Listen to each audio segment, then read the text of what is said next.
বিশ্বাসই হচ্ছে না, দেখতে দেখতে 2টা বছর কেটে গেল। ওই জন্যই বলে সময় কারোর জন্য থেমে থাকে না। হাই এভরিওয়ান, আজকে আমাদের কলেজের শেষ এক্সাম, তার জন্য ছিল একটু মোটে চিন্তা।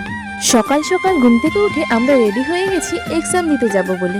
অল্প দুটি খাওয়া দাওয়া করে হোস্টেল থেকে নিচে এসে দেখি আমাদের গাড়ি এসে গেছে। আজকে লাস্ট এক্সাম তো, তাই জন্য সবাই খুব এক্সাইটেড। এই জঙ্গলের মধ্য দিয়ে 1 ঘন্টার রাস্তা অতিক্রম করতে করতে সবাই খুব বোরিং ফিল করছিল। ফাইনালি এখন আমরা চলে এসেছি কলেজের কাছে।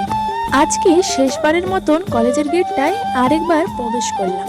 সত্যি বলতে কলেজটা অনেক সুন্দর সাজানো গোছানো।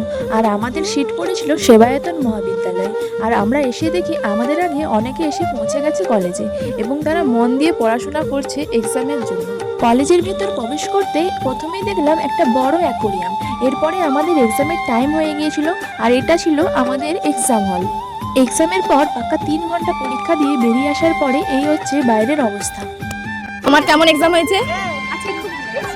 সিলির এক্সাম ভালো হয়েছে কি?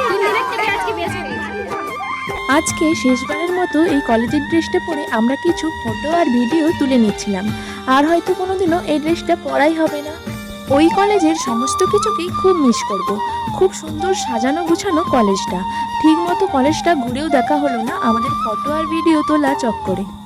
অনেকটা দেরি হয়ে যাওয়ার কারণে আমরা আর কোথাও না দাঁড়িয়ে গাড়িতে উঠে পড়লাম হোস্টেল ফেরার উদ্দেশ্যে। মন ভারাক্রান্ত না করেই আবার দেখা হবে এই আশা নিয়েই সবাই মিলে ফিরে আসলাম হোস্টেলে। আসার পথে প্রচণ্ড বৃষ্টি এসে গেল, যদিও আমাদের কোনো অসুবিধা হয়নি। এক্সাম দিতে যাওয়ার জার্নিটা এখানেই শেষ করছি। টাটা।